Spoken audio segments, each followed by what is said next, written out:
Good.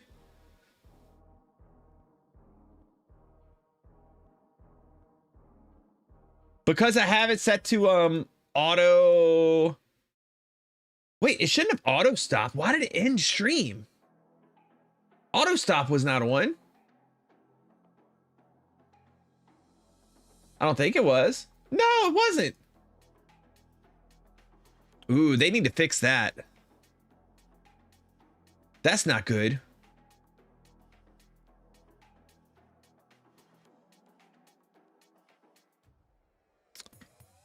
That's a definite design flaw. All right, here we're gonna do this. Let's take advantage of this moment to we're gonna switch over. I'm gonna put it on new stream anyways, and we're gonna switch over to Diablo 4.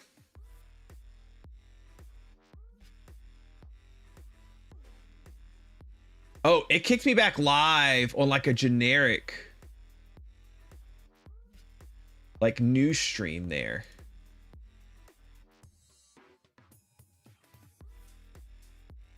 All right, so hold on. I'm just gonna go to edit game, Diablo 4.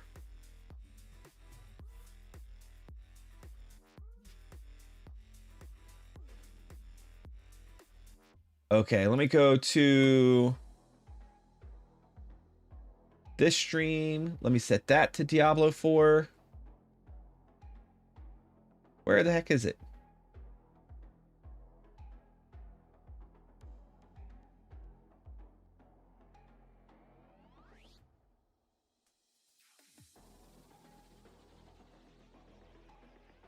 And then I think I can change like kick and Twitch from Restream.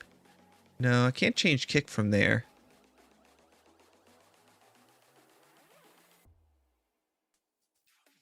We can leave Twitter as is. We do need to change Twitch and put that as Diablo 4.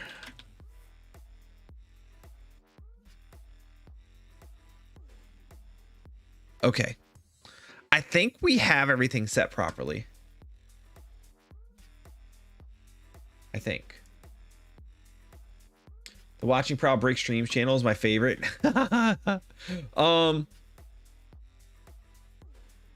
Let me switch to this screen. I think. Yeah, we'll go with this one. Why not?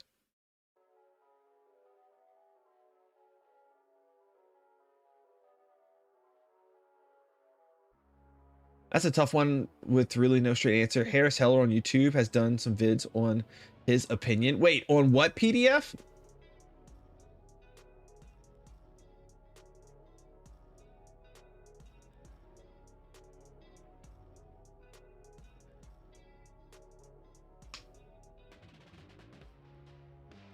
PDF, what was that in reference to? Seen your post in Discord about the name change. I love it. Wait, what are you talking about? Name change?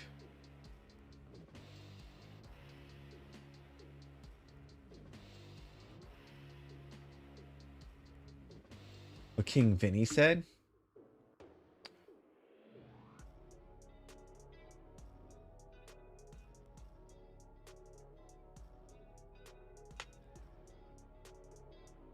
Oh, King Vinny's talking about YouTube versus Twitch streaming. It's a hard thing, man. I think the best thing to do, honestly, like, I don't know, if you're just getting started, see, dude, it's so hard to just get started on Twitch. You can stream on Twitch for years and grow very little audience. Very little. It's probably best, like, it's hard, it's really hard unless you are an incredibly talented player. Like, whatever game you're gonna play, you're the best at it, you know what I mean, to grow as only a streamer. Or you have to have such a naturally like charismatic like infectious personality that like people can't do anything but stay, you know what I mean? Like, it's got to be like next level, like in terms of like how you are. You can't just be like a normal dude, You know what I mean? Or even just an above normal dude. So with that being said, I really think that the best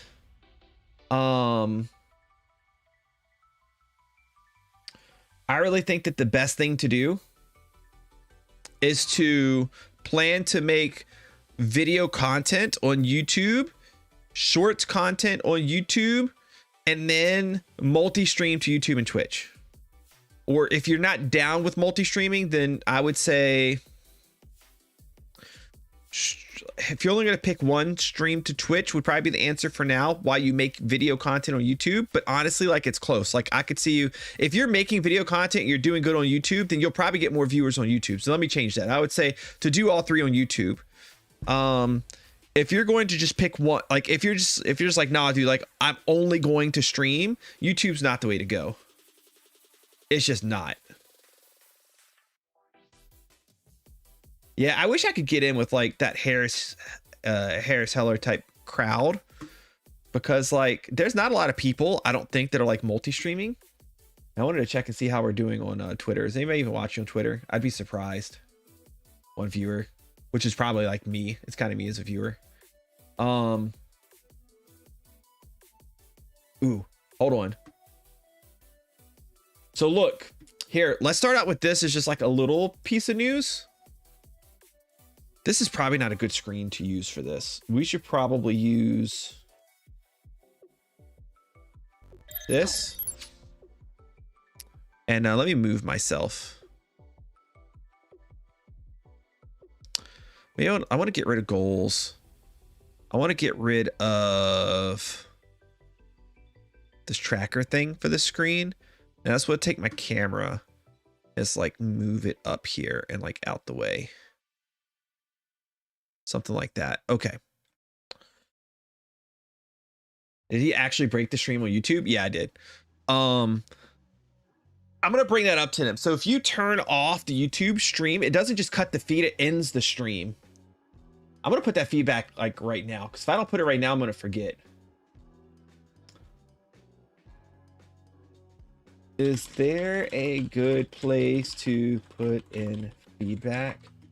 A huge one, I think, should be fixed is if you cut the YouTube stream with the little on off buttons, it doesn't just cut the feed to YouTube, it actually ends the stream, requiring you to schedule a new one.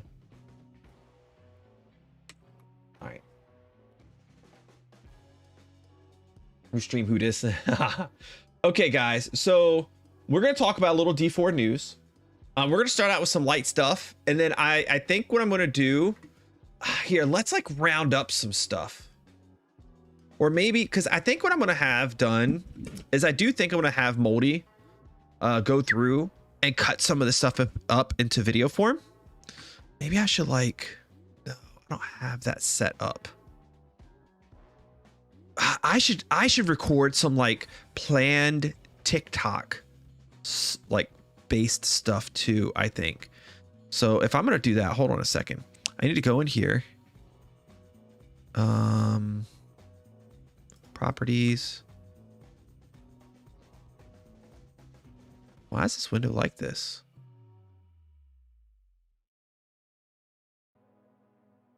Hold on. I'm trying to get my like shorts, my vertical window set up properly.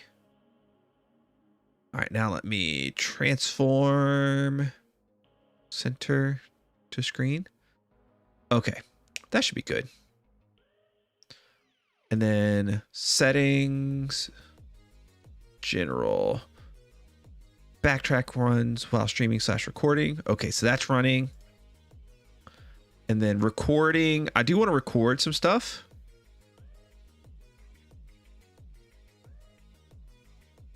Alert at work. Okay. So we're going to do some experimenting together, guys, on some like ways that I want to bring in some Diablo content. So here's something that's new, that's big, that I want to talk about. So what we're going to do is we're going to jump into it in like a video like form. And then I'll have Moldy kind of like cut out any of like some of the extra banter that I don't think would be good to be included in the video. And I'm going to give her instruction on this in the beginning once I hit the record button. So you guys will kind of like hear me talking to her as we go through. All right, let's try this out. Ooh, do I want to start? I want to record long form too. I don't think this will be good for long form. We're going to only record this in vertical, I think.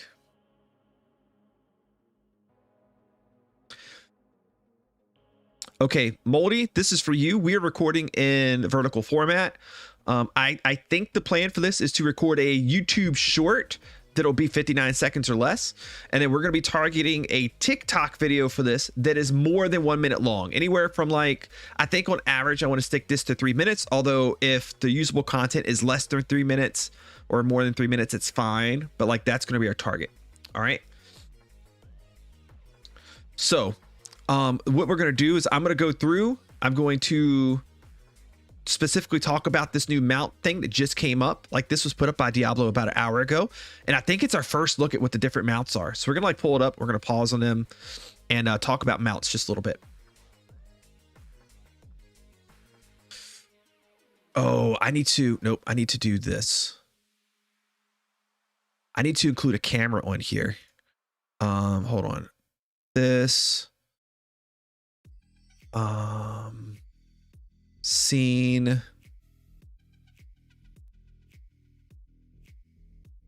Where's my camera? Scene. Camera transparent. Let's do that. All right, like I said, like you guys are like going along on the ride here with me, okay? All right, I'm gonna plug myself like right up here. That feels good. And then transform. I wish you guys could see what I'm doing. Center horizontally. Okay, good. Okay, so we got some D4 news just came in, and I believe this is our first look at a host of the Diablo 4 mounts. This tweet just came up from the Diablo channel, and then Rod Ferguson, one of the head developers or leads of the teams, he just retweeted this himself, and it says, "Mount up, which noble steed will you ride in Diablo 4?" So I think is there any way to make this larger? Copy GIF address. If we put this in here, yes, it is called a GIF, not a GIF, in case any of you guys want to know. We're going to here. I'm just going to like scroll in like this, I think. And can I like center this on screen anyhow? I don't know how. There we go. That's centered as we can get. And looks like we have a host of a lot of different types of mounts. They do all seem to be horse based. So I don't know if that means that like for sure we're only going to have horse based mounts, but it looks like we have a lot of variety here. I'm going to try to just like pause and stop on a few of them. Here's like a blood horse of some type. This guy looks like he's got like metal going all the way down his mane. That's kind of cool. I like this one. This one looks pretty cool. It's like almost has like a zebra look to it, but like with tiger colors to some extent. So that's kind of neat. Whoa, hold on.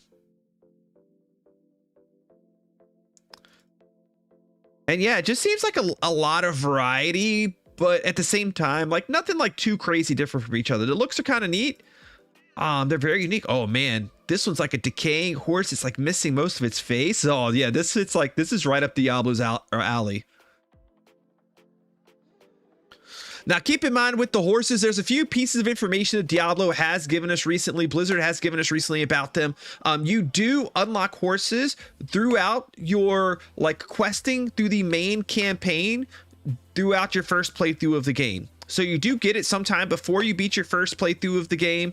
We're not really quite sure where or when that is. We just know it's within there somewhere.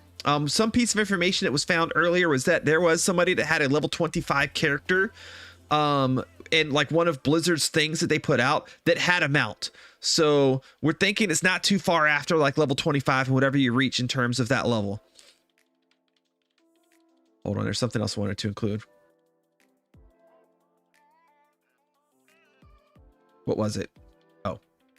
And then we also know that your horses can be customized not only with like an affix to your mount, like a trophy that you could put on your mount, like the one we're going to get for the server slam coming up here soon if you reach level 20 and beat a Shava. But also there was mention of things like horse armor as well, which kind of leads you, which kind of begs the question of, can your horse get damaged, or is the armor just for looks? And then how many pieces of armor are we going to have? Is it all one piece? Is it multiple pieces? Can we mix and match? There's a lot of things still to be answered, but in any event, this is your first look at Diablo 4 horses and at least some of the variety that exists. All right, guys, let's go ahead and cut it right there. I bubbled through a little bit, but I think we can capture that with some cuts and it'd be good. Can we dye the horse armor? There's no dye in the game. You would find different pieces of horse armor and then you would just have it look like pick whichever one you like the look of. All right, let's zoom this out some. Okay. Is there any other Diablo 4 news that's just like in here? Okay. Let's do one real quick on the server slam as well. I think that'd be a good idea. Oh man, I had music playing during that. We can cut it out. I just don't need it playing. All right, let's do another one here on the server slam real quick.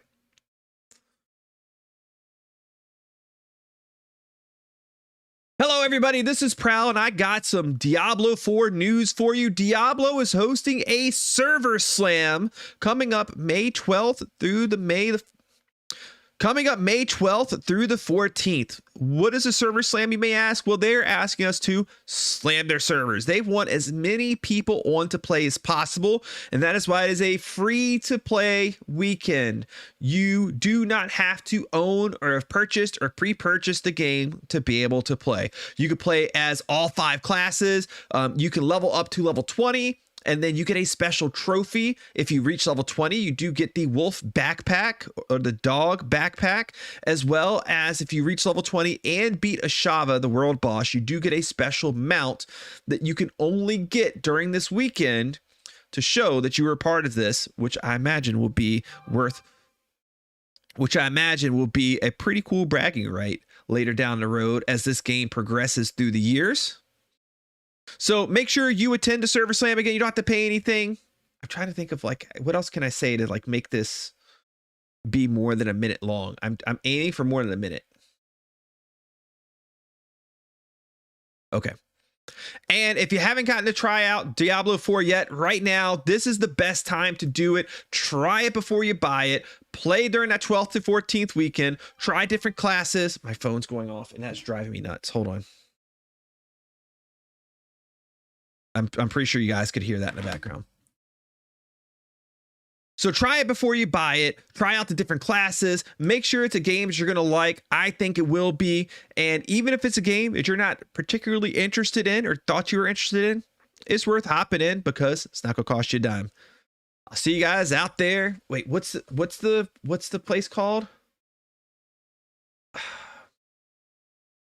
What's the I don't know what it's called. The place. Sanctuary. So make sure you download the game and I will see you in Sanctuary. I don't know if that'll be a good one or not, but we'll try it out. What are the basic differences between mounts? Just how they look. Only looks to my knowledge. Oh, man, we have 28 people watching. Where is everybody watching from? Let's see. What channel? I don't even know how to tell what channel I'm looking at now.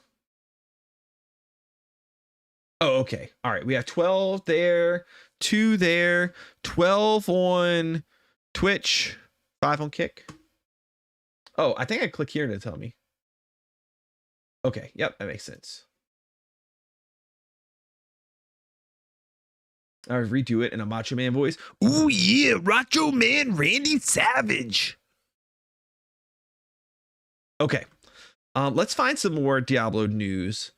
What else? Have they put out anything else from their official channel that we should like just kind of touch up on? I don't think so.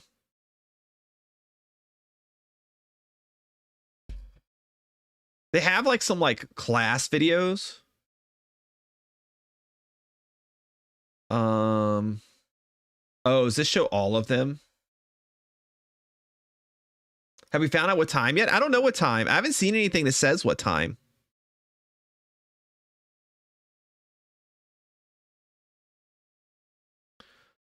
Skill tree. This is the one about like the different types of mobs or mob families. Okay. So I think the first thing I want to do is I want to go find this video right here they just showed. This was an update that the development team themselves, along with Riker, who is a Diablo IV content creator, gave. And I think this was on the Diablo channel. So, oh man, what are all these windows? So let's go to the Diablo IV channel.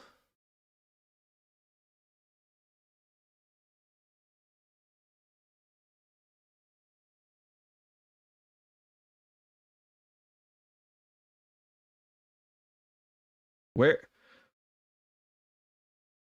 It's just a Diablo. It's just Diablo. Diablo. Everybody. Oh, here's the video for the server slam in case you guys want to see it. You guys can hear this, right? Yeah.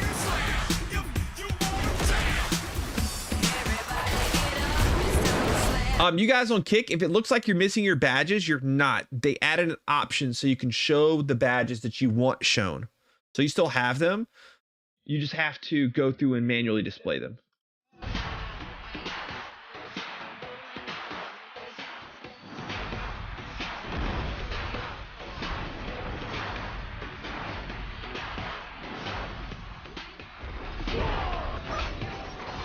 So again, keep in mind you're going to want to play because you can earn this mount, this trophy that you can hang from any mount. This is like part of a Shava or something. It's a trophy. And if you reach level 20, you can get the beta wolf pack that you can carry around on your back with the little wolf sleeping in the back. All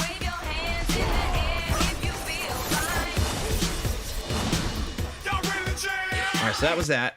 Videos. Let me make sure. How's our for work? Is that this weekend? It's May 12th through the 14th. So not this coming weekend, but the next weekend. I want to make sure. I want to take this out. I wanted to only show Diablo 4 in my Twitch stream title.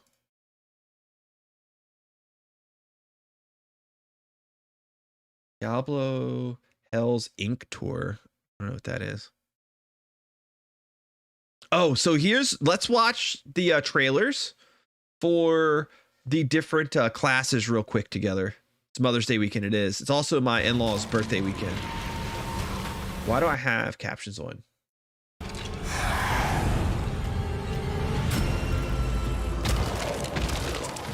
Oh man. Some of this stuff looks really cool, like the abilities.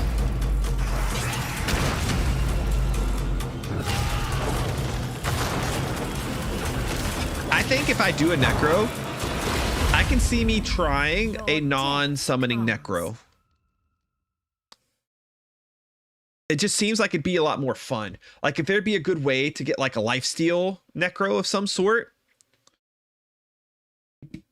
that would be really fun. And maybe something that's like good for crowd control. Okay, so that was the Necro one. Here's a Druid one.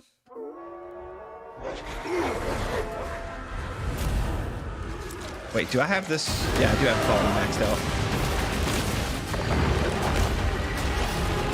Oh wow. Oh, look at that mount. That's cool.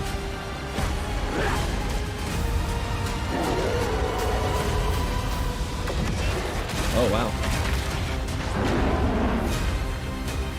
The beast lives within you. Hey, Baylor, how's it going? Okay, so that was Druid. Then we have the Barb.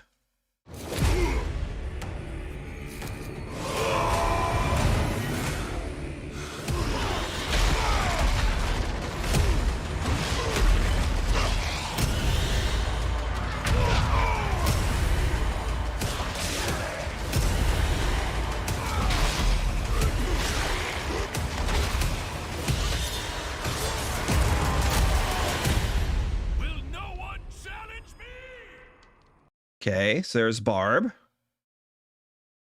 So here's a sorcerer.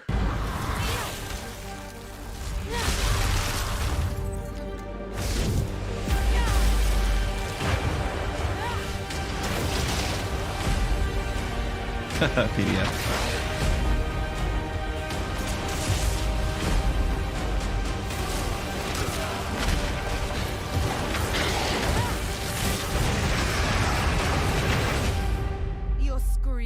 Reveal the agony you suffer.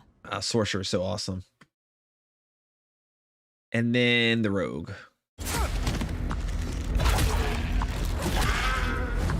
I'm gonna try a bow rogue during the server slam weekend.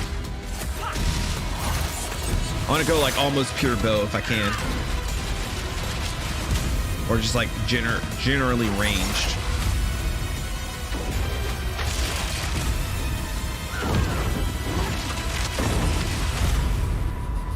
Quick. They made some changes to the Barbarian that's supposed to make him play a little bit better, and supposedly Barbarian is supposed to scale up really well, meaning that like the higher level you get, like their power increases by like a pretty decent amount.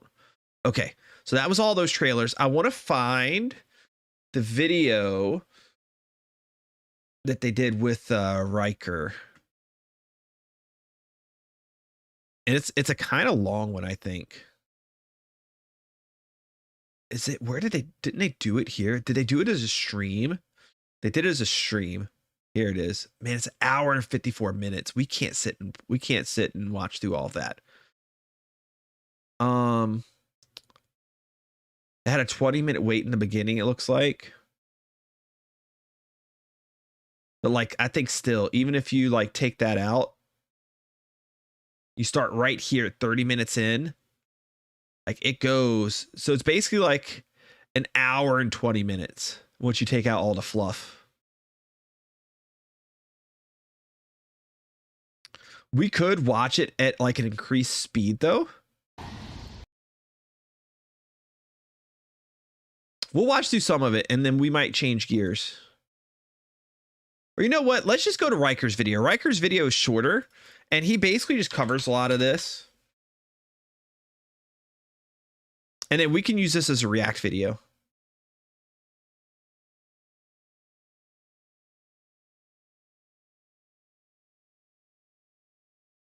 All right. And we'll still watch it like at a slightly increased speed. 1.25. Riker covers all sorts of gaming news. His Saturday videos are really good. Okay. So I think what we're going to do is... I think I'm going to, we'll just do like a regular recording for this. Let me check my recording settings just to make sure I like get something that's not like too large in file size. Output, recording. Yeah, I think, yeah, I already have his stuff set up pretty decent. Okay. Should be good. All right. Let me get a sip of water here.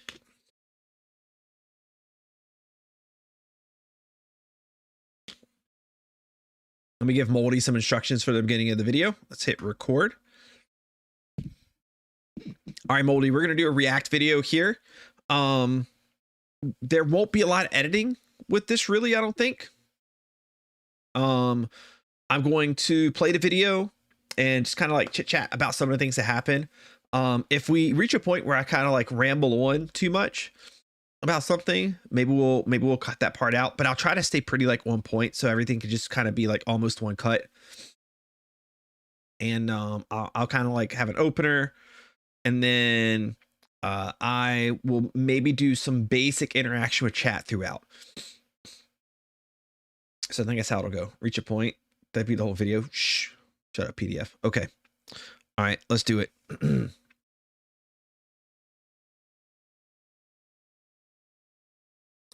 All right, hello everybody. This is Prowl, and we are going to react to some big news that was given to us by Riker a few days ago.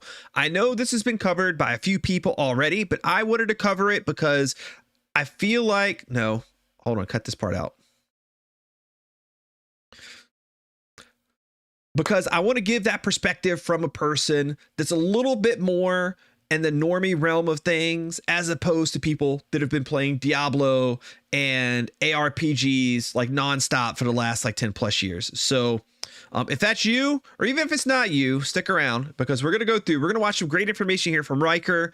And then we're going to kind of just comment on what some of these things mean and elaborate a little bit on them to just add some context for those that may not know it. Hey folks, this is Riker, and I got to co-host the latest Diablo IV developer live stream update. And in case you're wondering, I am playing it at 1.25 speed, just so we can get through it a little bit quicker. Invited me to come play the game for a few days, talk to devs, and then co-host a stream and ask some questions, shed some insight into my experiences. Adam Fletcher would typically host these updates, so I was there to be the relief. I was there to be the Riker to Adam's Picard. So in this video, I'm going to talk about that, my experiences with playing the game. So as I dive now into that, what's it like to play Diablo IV Endgame? I'm just going to say that this video will be more conversational, more live stream like, a little less edited than my regular videos, less edited, less produced, less. So we're talking specifically end game here. I was given a suite of end game characters to play. I got to play. So we're talking specifically end game here. A lot of you guys have already experienced the early game because we got to play that in the beta. But what's it look like once you get past that point? Okay. Every class, the characters they had set up for me ranged in level from 45 to 75, and jumping in, the first thing that I wanted to do was take that level 45 rogue and go do the capstone dungeon. So to clarify, you finish the campaign. After that point, you can unlock the full suite of endgame content via completing your first capstone dungeon. That's how you unlock the... So you guys start out here, right? Either adventure or veteran. I'm going to recommend that you guys start out at veteran, because if you beat the game at adventurer, you do not unlock one of the locked difficulties. Adventurer is just an easier form of veteran. So go through the game on veteran difficulty and defeat it here. Okay. And then what he's talking about is the capstone dungeon. The capstone dungeon is more or less like you've already beat the game, but this is your like rite of passage to show that, okay, like I'm ready for the next level. Let me unlock the next difficulty. So you have to beat the capstone dungeon before you can unlock the next difficulty. Okay. And for those of you that are unfamiliar with ARPG type games, this is how the progression in this type of game works. You don't just pick a difficulty, play it and beat it, and that's it. That's not the point of the game. The point of the game is to play it at the highest difficulty you have available to you, beat the game, and then you unlock the next difficulty, which is going to change the way you interact with the game. You get access to more things, more features, more gear, a higher level, more skill points, like all of these things. So Diablo is not a one and done game. You're going to beat it these 3 times at a minimum to really unlock your maximum power of your character.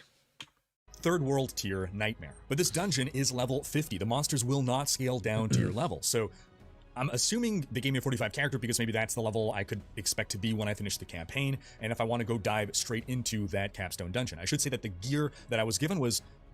The character was pretty well geared. Again, I was playing a rogue. It was my favorite class going into. So his character had really good gear going into this capstone dungeon. As I go into that capstone dungeon, I'm like, whoa, all right. This is significantly more challenging than I expected. It's taking long to kill monsters. And as I progressed my way through, I started to reach a point where I'm fighting these champion monsters and they kick my butt. I died. And like I said on the stream, I'm one of those people that was saying veteran is too easy. Can we increase the challenge of veteran? My understanding is the capstone dungeon is intended to be reflective of nightmare difficulty. Now, what I should have done at that point, or what I should have done instantly, was realize, okay, I should go power up before tackling this. The game is telling me you're not good enough, but I treated it like it was Dark Souls. I really, really, really wanted to unlock nightmare difficulty, so I figured, okay, 45, I should be able to do this if I muscle through. I rode the struggle bus for far too long, I died far too many times, but I made it past those elites onto... So this is like your skill check, right? Like this is to make sure that you're not just flying through the game and getting past parts into parts that you have no business getting into. Because what we experienced during the betas was a lot of like mob level matches your level type stuff. And then there was some like actual higher level mobs that you had to fight that like had like a set level to them. This is the point that stops you from going too far and getting ahead of where your character progression should be if you found ways to kind of weasel through the rest of the game. So he was level 45 doing it. It's a level 50 dungeon. You should be level 50 before you go into here unless you're very experienced. I don't want to give spoilers here. I'll just say there was a boss fight after that, and I had to learn the mechanics. Altogether, I had to go back. I had to do some upgrades. I changed my build a lot. I re-specialized a lot into single target damage. This was even before, just to handle the elites. I actually went back to town and I fully upgraded all all of my gear. I didn't change the gear that I had. So that's something to think of too. You need to respec your respec yourself for enough damage to actually take down single target damage. And for multi-target damage, right? And he's actually talking about respecking. So it's kind of cool that you have to like think about that and possibly even do that, because it's always good to have like a really good challenge in a game and not just feel like you can easily slaughter through everything that you ever come up against, because it's going to feel like that a lot of times. And you're going to have times like this when you feel like you might need to change some of your skills around to be able to defeat a certain part of the game. The boss fight. So overall, I would say that it's a gear check and a skill check. Now, I'm not a pro player. I am, I'd say maybe I'm above average. If you look at the grand scale of all players that play, sure, I'm above average, but I am nowhere near a super skilled player. In the beta, I hardly died. I pretty much only died against a Shava. Just to give you some ballpark of, I'm not total garbage, but I'm sure that there will be pro level players that will be able to handle that encounter with either fewer deaths or no deaths. But again, if you're hardcore, I would not just waltz in casually. And I think that level difference as well really makes a difference. Because my next capstone dungeon experience, the second one, to unlock the highest difficulty tier, I believe that's at 75, I was the same level as the dungeon. And that one went so much better. Despite it being the higher tier capstone dungeon, I was of the correct level. The initial part, I'll say I breezed through, but then the boss fight, that was a big challenge again. I overcame it, but I died multiple times. Again, I needed to learn the boss mechanics to understand, okay, when am I getting one shot here? I had to change up my build a bit to be able to survive one shots. And by the way, the respecking, while I didn't do full respecs, I respec quite a bit. You generate gold rather rapidly. Can you do full respecs constantly throughout the day? No. So just don't forget that you can do this. Don't forget that you can respec your character. And it does not cost a lot of gold to do it until you get like to the very, very, very end game. So respec often so you can kind of find that groove, that vibe of your character, and like fitting your gameplay and kind of like the difficulty of what's around you, if that makes sense, and kind of the flow of the game.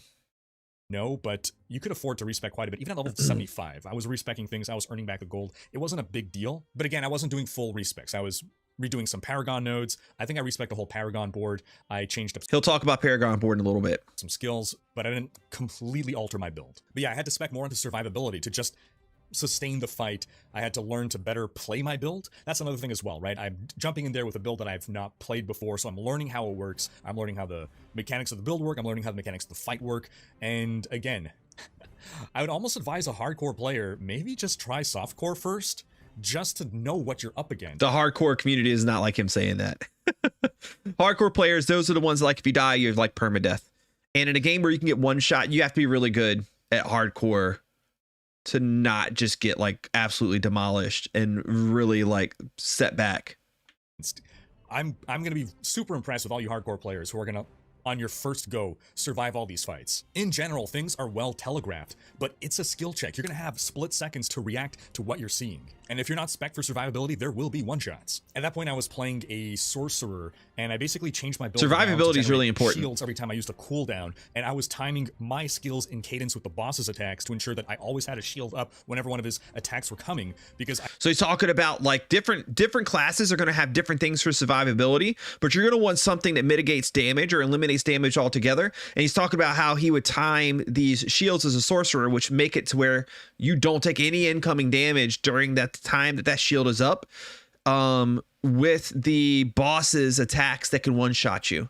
So it's really good as part of your like general skill building to think of like one or multiple things that you can have either via items or via skills that your character has available to mitigate or eliminate damage altogether for short periods of time.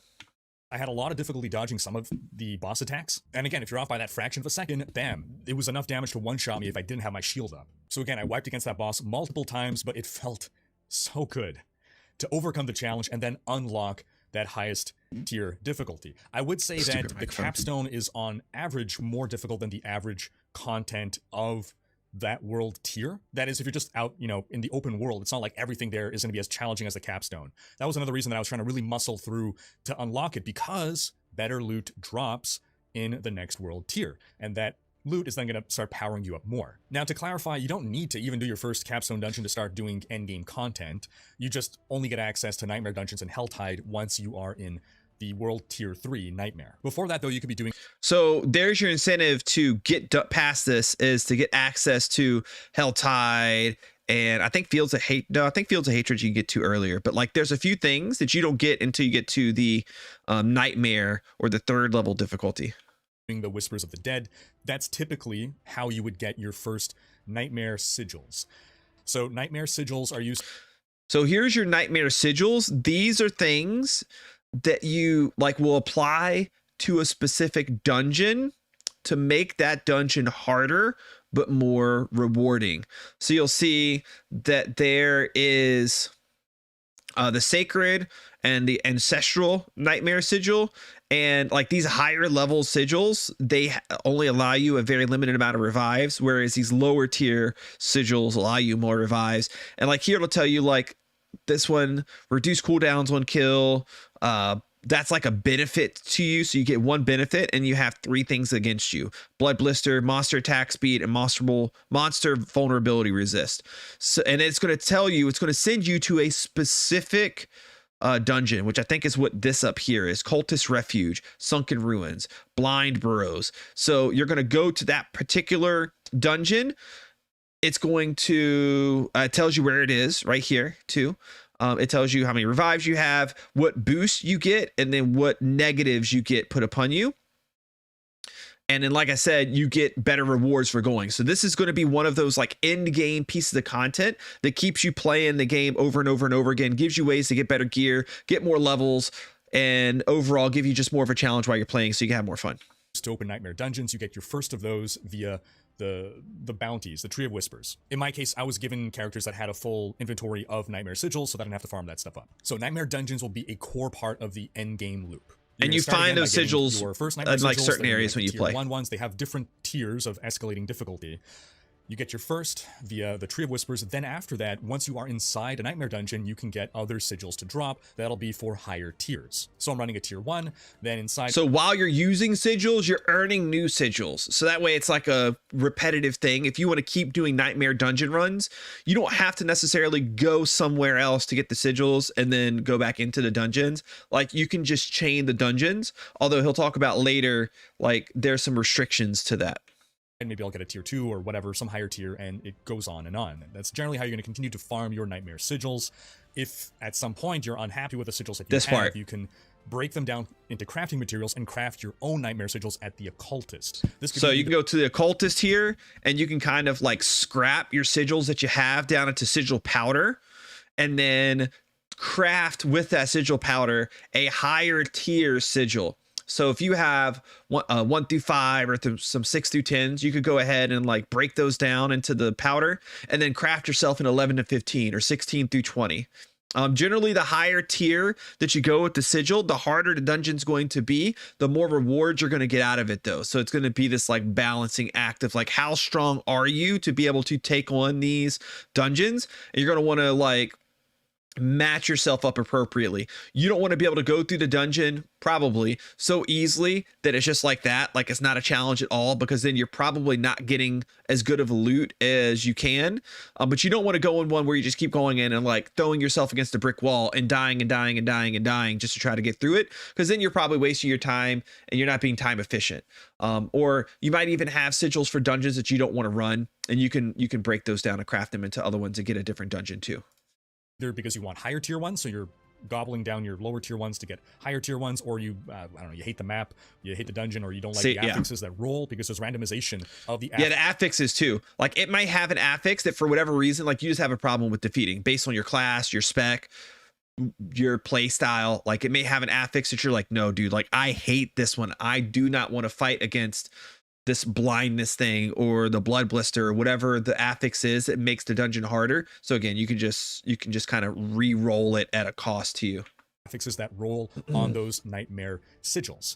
Now the sigils come in, I'm going to say tiers again. There's nightmare sigils, and then there are torment nightmare sigils. That's the main distinction. In the pretty sure he just made that ones, name up. You can die up to 12 times before you fail, and then in the highest tier one, again I'll call him the torment tier, I don't know what the proper term is, if there is one, you can only die 4 times. And yes, all the it was ancestral, I think is what they called it right now. I get it. So you're farming nightmare dungeons in order to get more sigils to run more, and higher level nightmare dungeons to get more higher level loot. And also the main thing at the end of a nightmare dungeon is you're going to level up your glyphs. Glyphs are, so he didn't fully explain this part, and I don't know if it's been explained somewhere else. I think it probably has, and I'm just missing it or not thinking of it. But basically you can have these glyphs and you level these glyphs up while, I think they're for your Paragon board. But you level these glyphs up from nightmare dungeons, I guess. I don't know if there's other places to level them up or not. But as you can see, like they get higher level and they're going to have a larger radius size in terms of how many nodes around your Paragon board that they affect, and like the stat boosts that you get from them. So it's actually really important to level your glyphs up to make your character as powerful as possible. Things that you insert into your Paragon tree. They're some of the most powerful things, in fact, once leveled up sufficiently, that you'll have in your Paragon tree. So a core part of increasing your character's power will come. And just as like a pre like intro to you guys that don't understand or know what Paragon is, like think of it as like a further advanced skill tree to like just keep it super basic. When you're leveling up in the betas, you have a skill tree that you're going to like use to select different spells, abilities, whatever. You spend points on that. Later on, you unlock this Paragon board, which allows you to spend points on different stat boosts. And he'll explain it later, but you get to like different nodes that give you different abilities, and it kind of like enhances your character further. It gives you just more customization on your character and more power. From leveling up your glyphs, finding glyphs, first off, finding glyphs, finding the right glyphs for your build, and leveling them up. You can argue that it's similar to legendary gems in Diablo 3, but there's more complexity to it because you got to be inserting the glyphs into the Paragon board and in a slot that is meaningful. We'll talk more about glyphs in a bit here when we talk about the Paragon boards. Again, my main focus in playing the game was to understand, what am I going to be doing every day in Diablo 4? What is the experience going to be? Why am I doing the different activities that are available to me? See, this is the really important part, and this is what makes ARPGs, good ARPGs so good versus like other genres of game, right? Like you guys saw me play like Harry Potter, or there's like the new Star Wars game that's out, Elden Ring, like all these different games that are great games like on their own. But like for the most part is you play it once, you beat it, and that's it. And a good ARPG doesn't do that. A good ARPG gives you so much to do and so many options in especially if they could do it in a very clear way that's not like a detriment to the game. I can't find the right words here, but I think you get what I'm saying. Basically, it gives you so many options, so many paths, so many things to do once you get to the end of the game that you just want to, you're fine with playing it again and again and again and again. And You know, if you play Diablo for a number of years, which a lot of people do, like you're going to beat the game hundreds of times, potentially dozens of times, depending on how much time you put into the game. And like you end up being okay with that, which is kind of weird from a game that has like a defined like beginning and end to it. But that's just how these games work. And from what we're seeing here, Diablo 4 is going to strike that chord just right, I think. Now, on average, the difficulty in Nightmare Dungeons, not nearly the same as in the Capstone Dungeons. Capstone is definitely far more challenging. But Nightmare Dungeons as well, I mean, you effectively get to make them as challenging as you want, given that you could unlock higher and higher Nightmare sigils. So at baseline, the baseline sigils are easy enough to run. And if you want to be farming more rapidly and more efficiently, then you can run lower tier sigils. But again, you're rewarded because you only have a finite number of resources of these sigils. You are rewarded for not just doing the easiest content over and over, but rather for, I guess, tackling the content that you can efficiently handle. Efficiently, I suppose, an asterisk, as we figure out what efficiently means in this game. In Diablo 3, efficiently means 2.5 to 5 minutes. But all this to say that Nightmare Dungeons are certainly things where you don't have to be slamming your head against difficulty-wise. The most challenging things that I experienced were those Capstone Dungeons. Now, one concern I have about the Nightmare Dungeons is that in the seasons, we'll probably want to do all the Nightmare Dungeons, or all the regular dungeons rather, once, but only 30 will become Nightmare Dungeons every season, and that will rotate, so it'll be different Nightmare Dungeons every season. My concern, I can already foresee people complaining like, hey, how come we can only do these 30 dungeons out of the 115? Why can't you just let us do all 115 or however many dungeons there are in the game as Nightmare Dungeons? Again, this is something that we'll only really realize after we experience the season. We'll find out whether 30 is enough or not, and I'm sure if it's not enough, they'll be open to... So one of the comments I saw on this from another player, which I thought was good, basically what he's saying is there's 115 dungeons that you could play through, just going through the campaign and the story of the game and just finding the world. But only 30 of those 115 can become Nightmare Dungeons. So like have actual replayability to go in and farm and get the special loot from. And his thought is that maybe people won't like that because maybe there are certain dungeons that you just like better than others. And he doesn't like the idea of the fact that you're restricted in which dungeon you can do. But I don't think he's thinking of the fact that you're kind of already restricted anyways, because you're going to get these sigils, right? Nightmare sigils, and it's going to select a dungeon for you anyways. So if you have 115 Nightmare Dungeons available to you, and you're just getting a kind of like luck of the draw of which one gets a Nightmare sigil, like you'll be lucky. Most players anyways will be lucky to do every dungeon once. They'll probably only do half the dungeons once. Whereas if you have 30 dungeons available to you, you're probably going to get repeats several times, and you're going to get familiar with these dungeons and learn which ones you just like better than others. So it actually gives you an ability to farm certain dungeons a few times if you want to. So I think 30 is a good, I think they could have even done 20, but 30 is a good number, because it does give you that level of it gives you enough to give you variety, but it doesn't pigeonhole you to like an extent to where you feel like you can't get any kind of like a groove going or like a rhythm going with them. You know what I mean? Increasing that number. So that pretty much covers the Nightmare Dungeons. Then there's Helltide. And Helltide is where Helltide's you can awesome. Target farm specific item drops.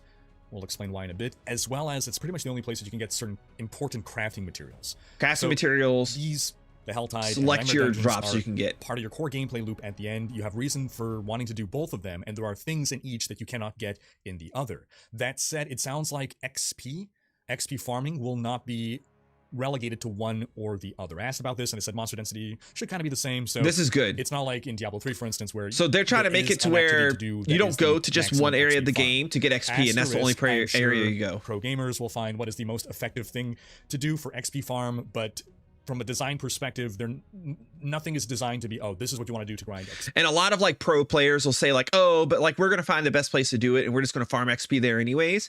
But like where there's some games that like there's one spot in the game like this is where you go to level up your character and get the most XP. Diablo's trying really hard. Blizzard's tried really hard to not make that a thing here. So while maybe somebody will find a method that's slightly better to getting experience points faster, that gap, that delta between your first best place and your second best place and your third best place is going to be a lot smaller.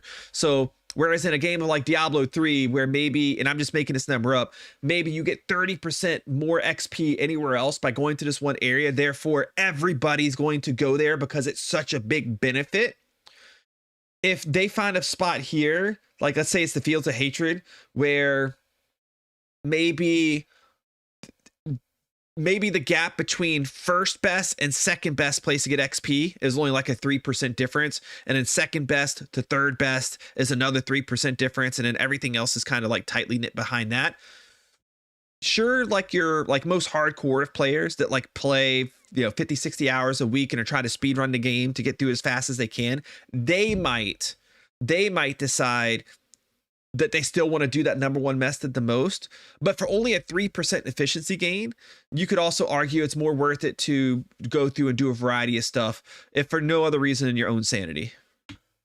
So I think we don't have time to really dive too much into it, but Helltide has a bunch of random events that can spawn within it that are different and distinct from the random events that naturally spawn in that zone. So Helltide is basically something that takes over an existing zone in the game. It, in addition to having the regular monsters spawn there, it starts to spawn demons. And in addition to that, Helltide specific events, I think they override the regular zone events. So I don't know how we tell this on the map yet. There's also roaming monsters. Sorry, rather roaming. Like it'll be a highlighted spot on your map, I guess. Like when you pull up the main map. It's pretty challenging. It's not slam your face against the wall challenging, but there's a marked increase in difficulty within Helltide and outside of Helltide. And I think I could talk about this. It wasn't touched upon in the stream. Again, there was just so much to talk about and not enough time. But, well, first off, to lay the foundation. Within the Helltide, you are collecting cinders, and those cinders are used to open up different chests that are found throughout the Hell. So we got capstone dungeons, we have nightmare dungeons, you have Helltides. I don't think he talks that much about the Tree of Whispers, but that's another one. It's like a questing system.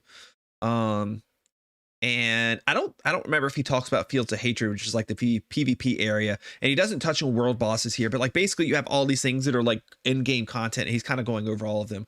Helltide is going to be a fun one. Basically, you're going to pull up your map, and then every hour, 1 hour on, 1 hour off, I think there's 2 areas that are Helltide areas, or maybe it's only 1. And you travel to that area, you go into that area. That zone just has like much harder mobs. You're farming the area, and he'll explain it here, so I don't explain it twice. Helltide, they spawn in random locations, so your flow of gameplay within Helltide is kill your way around, exploring to find where the different chests are. Every chest will have an icon above it showing a gear slot. So you can pick the gear slot you're looking for. It'll show you the cinder cost to open. If all of your gear is good, but like you really just need a good pair of boots. Like your boots you have kind of suck. But then all of your other gear, like you feel pretty good about, Helltide might be good for you, because instead of farming loot in nightmare dungeons, let's say, where your pool is open to everything, maybe going into Helltide is going to be a better idea for you, because you can go and look for like just boots. Like I'm just going here to get boots, so you can like target farm that specific item. Open that chest. So you're killing your way around, you're picking up cinders, and you're determining which chest do I want to open. Now and again, I think I could say this, there's one chest that's randomly within the area. I'm not sure if it always spawns, but it is not marked on the map. And it's like a So the other chests get marked on your map, it sounds like. It's some kind of uber chest. And then you have this super awesome chest. Typically, randomly roaming around the area near said chest is some uber boss. So you have a badass boss that you have to go fight and get the badass item in the badass chest. Encouraged to scout around, find things. Because again, if you die in Helltide, you lose half your cinders. They don't drop on the ground, they are gone. Helltide lasts 1 hour, so my first Helltide, I joined in with only 20 minutes left, so I only could farm up a certain amount of cinders. But you want to be making choices again on, all right, what gear slot am I target farming for? If you're searching for unique items, for instance, you know exactly what unique you might be hunting for. Maybe a Shaco, a Harlequin crest, rather. You're going to be looking for that, you know, okay, helm, I got to find the helm slot. I'm going to go for that. Or if you just have one slot that's really weak and you want to upgrade it, you can target farm for that. The odds of getting good rewards in general seems pretty good. And the spawn rate of Helltide seems to be 1 hour on, 1 hour off. So once one Helltide ends, the next one will start an hour later in another random location within the world. In the meantime, you could be doing your nightmare dungeons, you could be doing your whispers, you could be doing world bosses. And the spawn rate of Helltide seems to be 1 hour on, 1 hour. Now, on the topic of the cadence of 1 hour on, 1 hour off, I will note that in general, I'm someone who likes to have full agency over what I have access to playing in a game. I don't know how big of a deal is it. I mean, especially now the way I play, it's not a big deal to have 1 hour off, but I used to be someone who wanted to just jump into a game, play for 15 minutes when I had time during the day. And I think if I were still that kind of gamer, I would be disappointed to hear, oh, I logged in, Helltide's not available right now. Here's one less thing that I have to do. So basically 1 hour on, 1 hour off. His complaint about it is that like, well, what if I only have like 30 minutes to play and I really wanted to jump into Helltide real quick and I get on during that off hour? I think it's a good criticism to have because like, obviously like I'm playing like all day now, right? So it's not going to affect me, but like, there's a lot of you guys that like, you're going to have that, like you get home from work, like you're between the kids, like doing stuff with the kids and other family stuff. And like, you might only have an hour and then like you only intersect with that like Helltide for like 10 minutes. So it's not worth doing for you guys. I think that I can see that being a problem. He's gonna kind of recommend here that like they have like an item that you farm to like unlock Helltide and get in it. I think differently. I think what it should be is Helltide is there and available for you in 1 hour increments. And then once you do a Helltide, like once you go into a Helltide, a timer starts. That timer starts, you have 1 hour of Helltide being open. And then upon that timer ending, then there's a timer for an hour off. So they still get to keep that 1 hour on, 1 hour off thing going for them. But instead of it being based around a physical time in the real world, instead it's based on your time, the player. So I can get on and let's say I get on and I have a Helltide available to do. I would go into the Helltide. I got my hour. I finish it up. And then let's say I log off for the night. I'm done. Okay. Then when I get on again the next time, I still have an hour to wait. So that way I can't just sit there and farm Helltide nonstop, hour on, hour off. Or maybe they even tie it to real world time, right? Like I do it for an hour and then I get off, but like the next time I get on, it's been more than an hour again since I've done it last. I can farm it again. Either way, I think would be fine to do it with the hour on, hour off. But at least if you do it this way, like the player has more agency to do it as often as they can do it based on their time and not like always feel like they're possibly missing out. Maybe I get lucky a few days in a row and every time I log into play, Helltide is off. I'm not sure how much of an issue it would be to just have Helltide on all the time in different zones in the game. I suppose the concern there might be that if it's always on, then people might only do Helltide. But again, I'm not sure that's really much of a problem. If people want to do something, let them do it. The way it is now, I am okay with it. I'm just concerned if we're going to pave the way for a lot of things like this in the future that are all going to be on different schedules. One thing that And also, I guess here's like something to support his theory is like, let's say like, well, we don't need to say it. Blizzard has said their goal is to kind of like, they're trying to like make sure they have a fine balance of everything. They don't want there to be a best place to get items, a best place to get XP. They want everything to kind of be equal so you can play the way you want to play. So if they've actually done a good job at that and made everything equal, then Helltide should just always be available. You know what I mean? Make it balance Helltide to where it's always available and that's fine. And I think that would work. Jaden said, I like that idea, Prowl. Yeah, I think so too. I think there's a better way to, like, it's not the way they're doing is like terrible, like, you know, throw your hands up and like you're done with the game or anything like that. But like they could definitely do it better. So either make it available all the time and balance it accordingly, or make it 1 hour on, 1 hour off based on like your logged in time. Started to find tedious in Lost Ark, for instance, was, okay, at this time this does this, at that time that does that, have a whole calendar. The game literally gives you a calendar in order to keep track of upcoming things and ensure that, okay, I go to this island to do this at this time, and then I go there to do that at that time. I just want to play the game whenever I want, on my own schedule, on my own time, and not be gated out of activities based on different times. If the concern is being able to do an activity too much, I would rather have some resource that I can farm in order to partake. I don't in like the farming resource idea, schedule. though. So let's say a Helltide key that you unlock, and then bam, you consume it, and now a zone becomes Helltide within your instance. For argument's sake, this doesn't have to be for Helltide, but for other such events. Some people suggest that for world bosses, for instance. And I guess the only thing that would make this difficult, end game if you make it on your time, how does that all tie into progression? would be like if you're teaming. Like, what if I'm teaming? So what if it's my time? I have my hour now. but like somebody else that I team up with doesn't have their hour. How would that work? See, I don't think that would work. If it did work and you were both able to do it, like you were able to suck them into it, then you would effectively make it available all the time. So maybe it would just be best if it's available all the time. I think I've talked myself into that position. Make it available all the time, but balance it appropriately to where it's not OP to be open all the time, available all the time like that. Well, this is related to sacred and ancestral items. So again, you're playing on veteran or normal difficulty. You have yet to unlock World Tier 3. You're only getting normal items. You're going to be fully decked out in legendaries probably by the time you finish the campaign. Otherwise, before completing your first capstone dungeon, you'll likely fill in all those slots to legendaries, hopefully legendaries that are helping your build. You might even be leveling up that gear at the blacksmith to make that gear more powerful, but there is basically a finite amount of power that you can get from items below World Tier 3. Once you unlock World Tier 3, then bam, sacred items can start dropping. So keep this in mind, guys. Anybody that's going to be playing in this beta weekend or when the game comes out, but you played in the other beta weekends, they had item drops like 3 to 5 times higher. It's like some crazy amount. Like you were getting like the unique item drops, rare. I can't remember what they call it. Was it rare?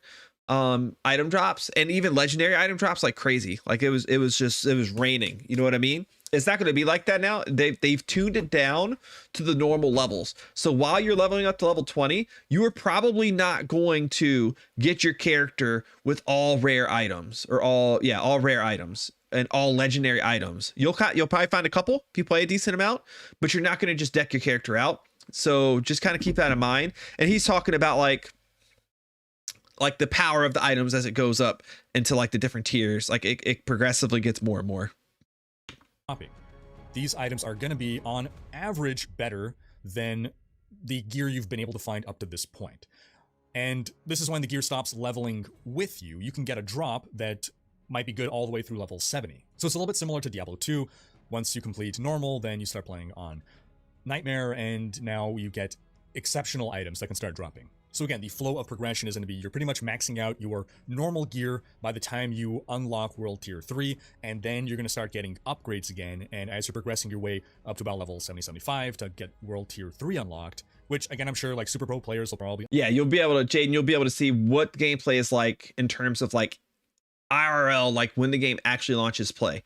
They're launching it with the latest updates that they've put in. This will probably be extremely close to how everything will be at launch, minus some like last second like fixes and changes that they make. Unlock it at higher, rather lower level than the rest of us. Mind you, they'll also be farming XP far more efficiently than the rest of us, so who knows, maybe they'll wait until the appropriate level to do it. But regardless, your flow then is sort of starting the loop all over again of gearing progression where, okay, well now you're getting your new drops you gotta start looking at again. In my case, I wasn't really upgrading my gear because I was given a full suite of gear that was appropriate for my build, and so legendaries were not raining from the sky. They seemed to be dropping at an appropriate rate. I did see them, but the odds of getting a legendary that was good for my build was relatively low. So I would have to not only just find a base item that was an upgrade, I would also have to find a legendary essence to extract and put onto it, or otherwise just an item that was altogether really strong. Another thing I should clarify, the affixes on the gear that I had were also well suited for my build. So now I was in a position where the items that are dropping, if they're not rolling, you know, a bunch of good affixes, then it's a lot harder to replace just because some of the numbers are bigger when I'm losing some very important affixes on my gear, such as plus to skills. You do have a certain amount of agency in re-rolling. Basically, he was given already decked out characters, so it's hard to find new items that were better than the items that he already had. Character is called that lets you enchant an item and re-roll one property. But nonetheless, I was going from a build that pretty much had all the properties that were useful to me to then needing to find items that would have only one bad property that I can then re-roll into something good. I anticipate this to not be the case for most people. I doubt by the end of normal or veteran or whatever difficulty, I doubt you'll be in a position where your gear is perfect, and so it should be a lot easier to find replacements and gear upgrades as you move into World Tier 3. You will, however, start to face some decisions on, ooh, well, this is a much better weapon, I'm dealing a lot more damage, but I would lose a certain legendary power because I'm going to be swapping out this legendary weapon for a rare weapon. In the case of a weapon, I think the damage is generally worth it. So re-rolling a single item property is a mechanic they are pulling in from Diablo 3. Yeah, you can re-roll a single item property to try to get a better roll on it. For those of you who don't know what that means, like when you find an item drop and it has like a certain properties to it, whether it be plus to skills, plus to like certain like stats or whatever, it's like random within a range. Like you may have something that can be, I'm just going to keep it simple here, like anywhere from like, let's say 10 to 30 plus strength, right? Now, that item it drops for you, maybe it rolls low. Maybe it only rolls plus 12 to strength. Well, you could take it to this shop in main town and re-roll that one stat to try to get better. It's still going to be random within the range. It could still be between 10 and 30, but you're going to pay that certain amount of gold to try to get it higher than the 12 that you have. Because maybe you love everything else on the item, but that one stat is not good. So you re-roll that stat to try to get it higher in that possible range. Depending on what that affix, that legendary affix is going to be. And this is also now when unique items can start dropping at World Tier 3. Now, then once you unlock World Tier 4, this cycle effectively repeats itself. Now you're unlocking the highest tier, the ancestral items. And again, probably by the time you're there, your gear is in pretty good shape, and you'll now be able to start upgrading it once again. But I imagine throughout World Tier 3, it's not that all of your gear is instantly garbage. It's not like your World Tier 1 gear is, you just toss it all out and pick up everything and it's all upgrades. You will be holding on to stuff. Maybe there's going to be a legendary affix that you can't. Agaras, is it only re-rolling that stat, like strength for a higher strength stat, or will you be able to re-roll to a different stat, like say strength for vitality? I'm not sure. I'm sure that information's out there somewhere. Were we even able to do that in the beta? I don't know if we've gotten to that point in the beta where we had access to that. So I don't know if anybody knows that except for somebody like Riker. But I'm not 100% sure. Find again, so you need to hold on to a certain item that's key to your build. And similarly, moving into World Tier 4, maybe there's gonna be some unique you found in World Tier 3 at level, 51 that you don't want to get rid of. Maybe that's your GG item for the rest of, all the way up to level 100. You might have a few gear slots that you're gonna be holding on to because, oh, I got these really good rolls. And yeah, even though technically better items are dropping, it's not like there's such a thing as gear score that. Now, I want you guys not be tricked by this. There is such a thing as gear score. If you look at your items, it has like a power level number there. While you're starting to figure things out in the game, if this is a new type of game to you, it's okay to use that as a point of reference. But as you get later in the game, that number means nothing, because you have, what is most important is, does this gear have stats for me, for my build, for my skills, and does everything complement each other? That is infinitely more important than the number, the gear power level number that it shows at the top of the screen. That number means pretty much nothing. It's helpful to people maybe in like the first like 20 to 30 levels while they're figuring things out, if they never played a Diablo game before or an ARPG before. But after that, it's probably going to be a little misleading and confuse people and trick people into taking the wrong items. Is more than just a number. It's not like a higher level item is inherently superior than a lower level item. Affixes will matter. It's just that the higher tier items, the ancestral items, can roll higher stats. Also, some uniques are going to be far rarer than others, is another thing to bear in mind. Now, I didn't get to experience this because it's only something that comes from months of playing the game, but it does sound like this is the god drop that I've always been hoping for.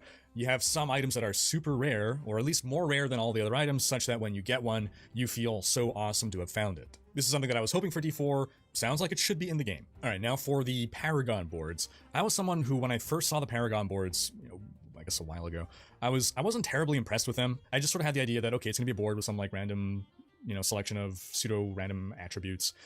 Yeah, it seemed pretty boring at first, like the original information they gave on it. The only real interesting thing on the Paragon board, but I had my eyes opened when I saw the assortment. I think every class gets, I want to say 7 to 8 Paragon boards. That's a lot. They are all themed around that central legendary power. And that's the part that made them really interesting to me. I started to now, it completely changed my perspective on Paragon boards. I started to think of it more like, it's almost like an Ascendancy class in PoE, or a Prestige class in Dungeons & Dragons, or, Last Epoch has its specialization class as well, sort of thing.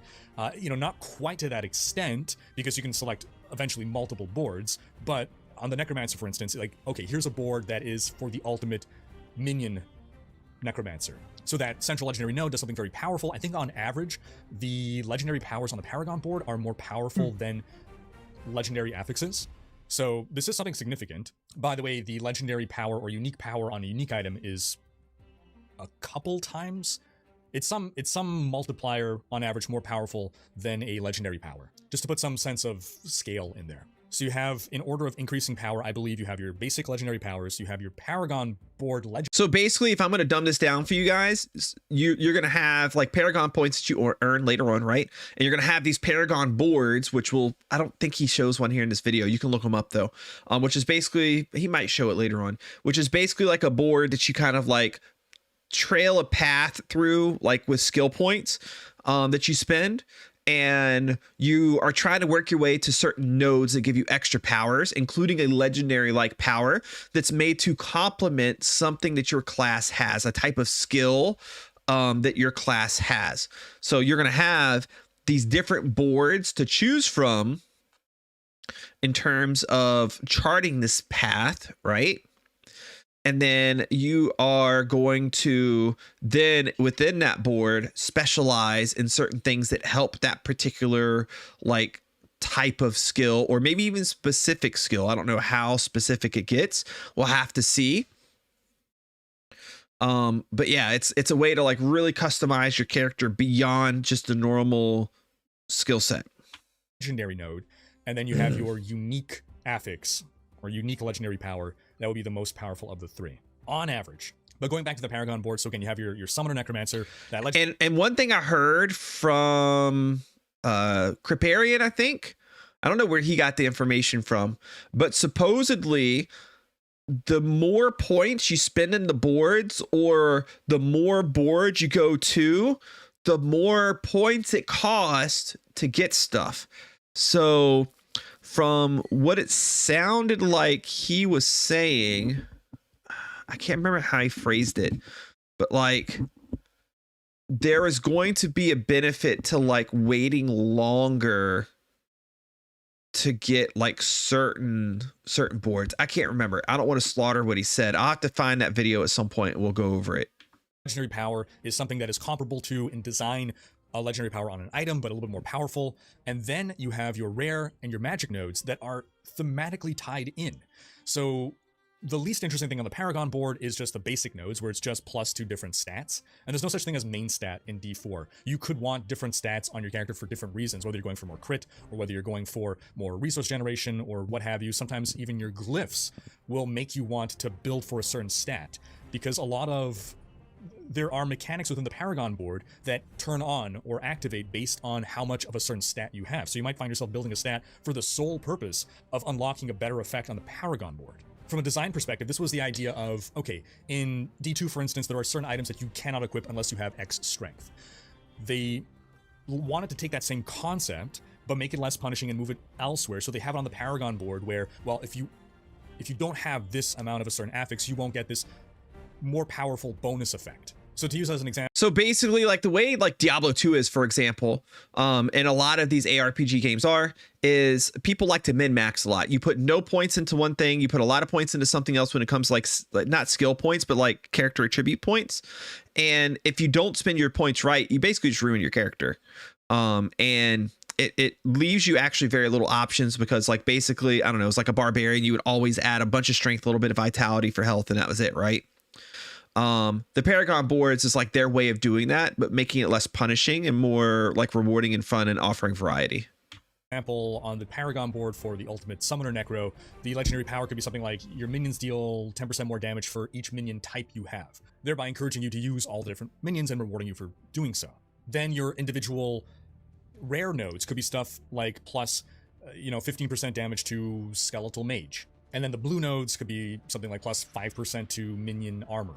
But they're basically all themed, again, outside of the regular nodes, they're all themed around the central theme. So like you may come across a node that, or a board that like you really like let's say he's talking about necromancers, for example, and maybe your build as a necromancer is a minion build, or maybe it's a different one, but let's just say minion build, because that's the example he's giving. Well, when you get to that minion build Paragon board, you might fill in a lot of it.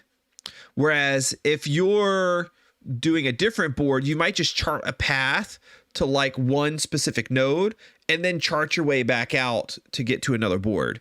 So there's going to be a lot of different ways to do this.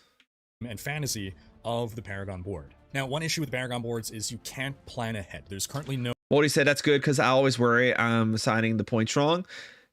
Yeah, I mean, well, the good thing about Diablo 4 is like it's especially like before getting to level 100, like it's not going to cost you a whole lot to respec. So you really don't have to go in as like a newer player or just a player that's just kind of curious and wants to play around. You don't have to go in too worried you're going to mess your character up. You're going to break your character to the point where it's not fun anymore, because you can always respec and you're not like heavily penalized for doing that.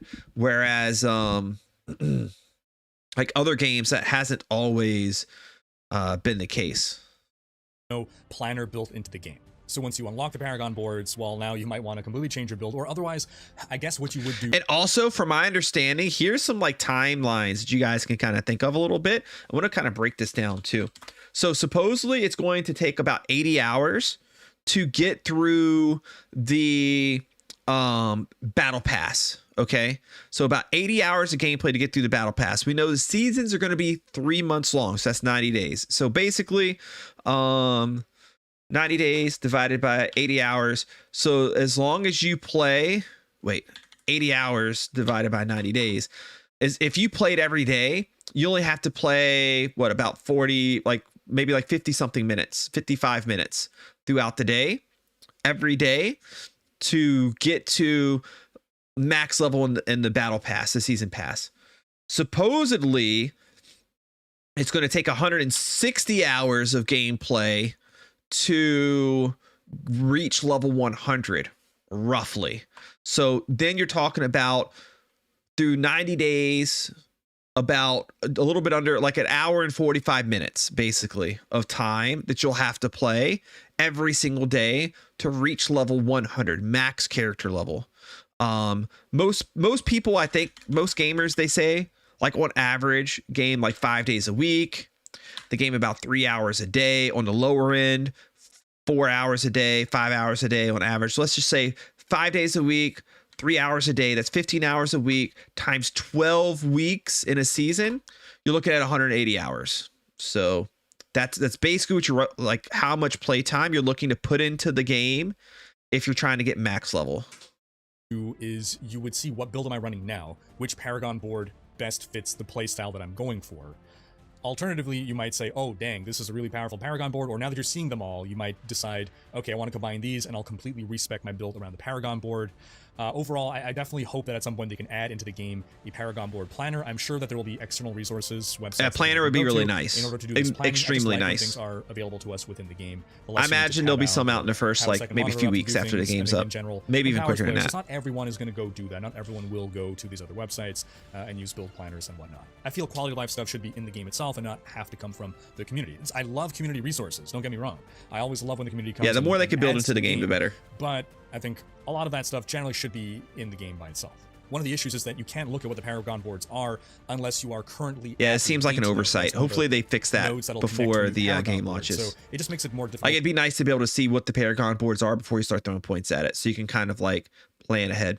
To plan when you can't be just bringing up a menu that shows you the Paragon boards unless you are literally in the process of adding a point to unlock a new Paragon board. But overall, I was someone who previously didn't think the Paragon system was that interesting until now I got a more holistic look at the Paragon system. It seems like it's going to be pretty nice. Far more interesting. So again, I got to play all 5 classes. Going into the week, my order of preference of the classes. Rogue was my favorite, followed by Necromancer, Sorcerer, Barbarian, and Druid and dead last, with the Barbarian and he's just kind of talking class stuff here. I might skip this. That I wasn't crazy about, and the other 3 basically that I enjoyed. Basically he's going to say here how like he liked certain classes more at first, but then like the way that his builds worked out like later in the game, he liked the Druid the best, he liked the Barb the second best, and that's just because of how well they scaled in the late game, plus a couple basic changes they made to these characters after feedback from the last beta. And we put together and thought through build. Good. Then my third remained the lot of means of generating corpses. So that's not my preferred playstyle, but that's the haphazard nature of minions just being this chaotic explodes and kills you. It would be cool if maybe they could at least take down that target before any other. So I think that pretty much covers the gameplay portion here. I'll say if you have questions, feel free to drop them in the comments. I'll try to answer, or come by my Twitch streams and we can have live discussions about things. Overall, I definitely gained a more robust understanding of what are we going to be doing day in, day out in Diablo 4. Overall, I had a great time. I'm glad I got to ask your most upvoted questions. And So that's it. I recommend all you guys go follow Riker. Great source of information about Diablo 4. I think he streams on Twitch as well.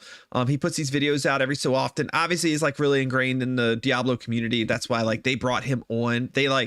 He was the only person that got to play this extent of the end game. And they did that because they wanted to give people information about the end game, because there's a lot of like longtime Diablo players that were really worried about it. So drop Riker a follow. Hopefully I added in some context for you guys in terms of like people that are newer to the game, or maybe don't keep up with all the news and like everything is going on all the time. Hopefully this will serve as a like method or a vehicle for you to get that information that you've been looking for. For all my people that are, well, here we'll cut that part out. I'm going to end the video portion of things now. So if you enjoyed this video and this reaction, make sure you drop me a comment down below. Let me know what you liked about it. Let me know what you're thinking about Diablo. Drop a like on the video and make sure you subscribe to the channel. All right, we'll end the recording. Perfect. So hopefully that got you guys some information. I know especially like some of you like longer term Diablo players like Zayden and not Zayden, Jaden and Aggro. Hopefully you guys got some good information about this. It seems like the end games will be really fun. Like I'm extremely looking forward to it. There's going to be so much there between just like trying to grind out the battle pass and just trying to reach level 100, get a max character, like get all the good gear and like experience all these different things, like all the strongholds that are all over the place to fight, the Helltide areas, the PvP, the world bosses, the nightmare dungeons, the Paragon board. Like there's so much mid to end game content that it just feels like it's going to be able to like grasp you and just like keep you in like with what's going on in the game and keep you interested in it long term. I'm really excited about it. Hopefully a lot of you guys are too. I think what I'm going to do is I think we're going to kind of stop things for now, and I'll probably hop back on and do some Fortnite with the wife later today. She was wanting to play Fortnite. And then tomorrow I'm going to hop back in some Minecraft stuff. And then maybe the day after that, we'll hop back on some Diablo stuff again. Or maybe I'll like do some like behind the scenes video type things instead. I don't know. We'll have to see.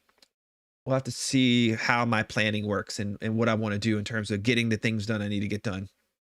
So anyways, for those of you that hung out for a little while today, hopefully you guys had some fun. We got to get back into Diablo 4 gear a little bit, which was fun to do. And yeah. Thanks for hanging out, everybody. I do appreciate y'all, and I'll see you next time.